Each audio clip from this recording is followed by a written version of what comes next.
After days of essentially unanswered Republican political attacks against the Obama administration, finally today we got the big kahuna, the white whale of Republican politics, former Vice President Richard Bruce Cheney, involved in this.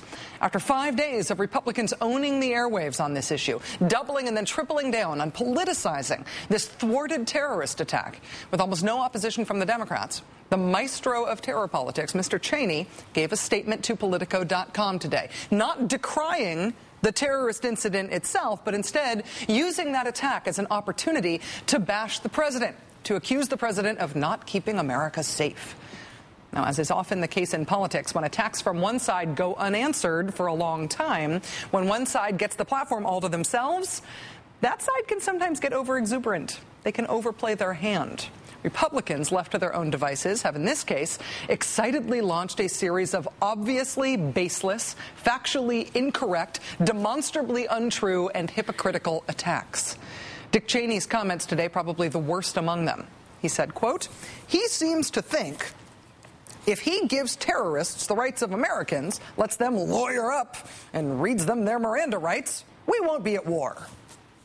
Remember Richard Reed, the so-called shoe bomber? Richard Reed was arrested December 2001 when a man named Dick Cheney was vice president. The Bush Justice Department let him, as they say, lawyer up, and Mr. Reed later pled guilty in federal court. Remember 9/11 co-conspirator Zacarias Moussaoui? Same deal. Given American rights, tried in the federal courts, and convicted, all while a man named Dick Cheney was vice president.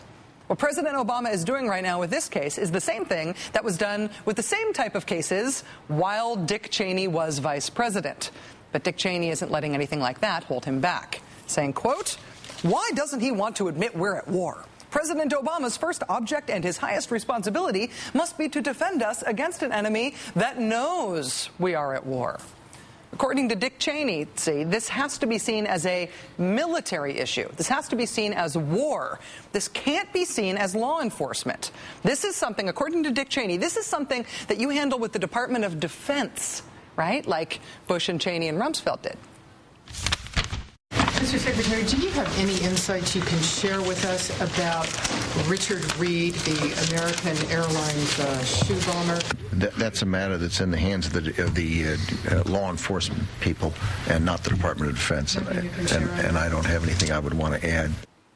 Where was Dick Cheney in his outrage when his administration was treating terrorism as a law enforcement issue?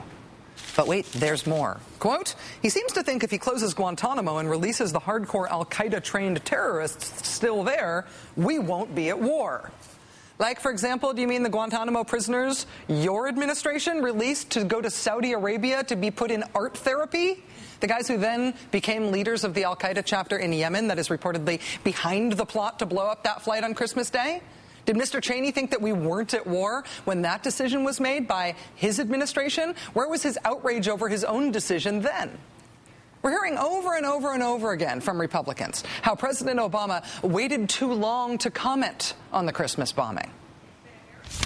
Disappointed it's taken the president 72 hours to even address this issue. The president has decided to stay silent for 72 hours. He needs to explain that. It's over 72 hours from the time of the incident to the time that the president spoke today. 72 hours? How could President Obama possibly wait so long to comment? For the record, after the Richard Reed shoe bombing incident in 2001, President Bush was not seen or heard from for 6 days. Count them, 6 days. Like President Obama, Mr. Bush was on vacation at the time of that incident. He apparently did not see fit to comment on the situation until almost a full week after it happened. The shoe bomber was a case in point where the country has been on alert. I'm grateful for the flight attendant's response, as I'm sure the passengers on that airplane, but we've got to be aware that there are still enemies to the country, and our government is responding accordingly. Where was the Republican criticism of President Bush back then for taking so long to make those comments?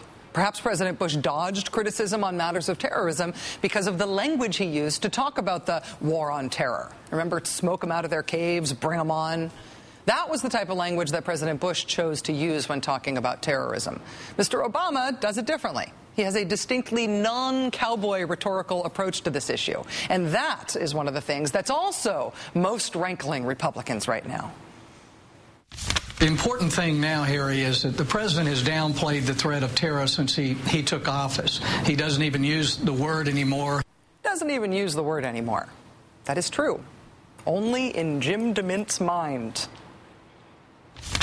Terror and extremism that threatens the world's stability. Extremists sowing terror in pockets of the world. Suffering and civil wars that breed instability and terror. New acts of terror. He never says the word terror. Why let a 30-second Google search get in the way of your good soundbite, Senator?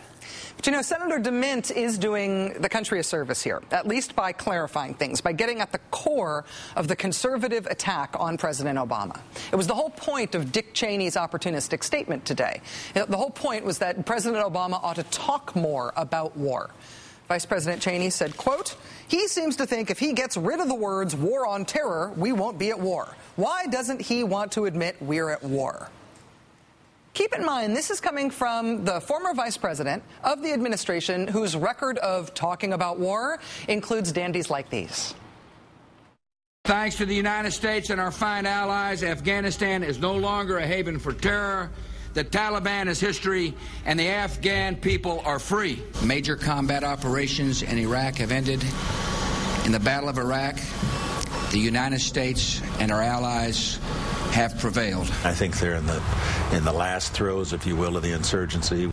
You know, talking about war incessantly, beating your chest about it, acting like a cowboy, making premature declarations of victory over and over and over again might feel good, but those things don't actually translate into effectively waging war, Mr. Chatty Cathy, former vice president. For the most part, Democrats are letting these charges from Dick Cheney and the rest of Republicans go unanswered, even though these are charges that collapse very quickly in the face of even rudimentary fact-checking. But even if you step back from the specific, ridiculous claims that they are making, consider what Republicans are trying to do here. Republicans apparently think they can survive the fact-checking problems they will have here if anybody ever decides to look into these things they're saying. They think they can survive the fact-checking because they imagine they have this transcendent credibility on national security matters. A credibility on national security that, transcends the facts of their record? The Bush-Cheney administration created the terror watch list system that theoretically should have flagged the Christmas bomber this past Friday. As has been noted, this is a list that has more than 500,000 names on it. That's handy. It's a list that's full of so much noise, so much useless, incoherent junk that random people like the late Senator Ted Kennedy and the former Alaska Senator Ted Stevens' wife would get hassled at airports all the time because of their position on the list, even though that list could not function properly to keep actual terrorists off of actual planes. That's their list. It hasn't been changed since then. Maybe the problem is that we haven't cleaned up after the Bush-Cheney administration fast enough. The Bush-Cheney administration is inconveniently enough also the administration on whose watch 9/11 happened. Unless, of course, you ask them about that. You know, we did not have a terrorist attack on our country during President Bush's term. I was there. We inherited a recession from President Clinton, and we inherited the most tragic attack on our own soil in our nation's history. Yeah, remember how no terrorist attacks happened when Bush and Cheney were in office? Remember when the nation inherited 9/11 from that incompetent Democratic administration that was in place in September of 2001 in the Bush administration's own minds? The rallying cry now from Republicans is that we shouldn't try the Christmas bomber in civilian court, that instead he should be tried in a military tribunal, declared an enemy combatant. I mean, what's the value of a military tribunal here other than trying to make political hay out of this case? Really, what's the justice, anti-terrorist, counter-terrorist value in this? You really think this kid can't be convicted? You really think we don't have enough evidence beyond the, I don't know, 300 or so eyewitnesses who were on the plane? The fact that we have the weapon that he tried to use, the fact that he confessed, you think that's not enough to get this kid convicted? You have that little faith in our criminal justice system, that little faith in the rule of law. You don't believe that a supermax federal American prison is capable of holding this kid?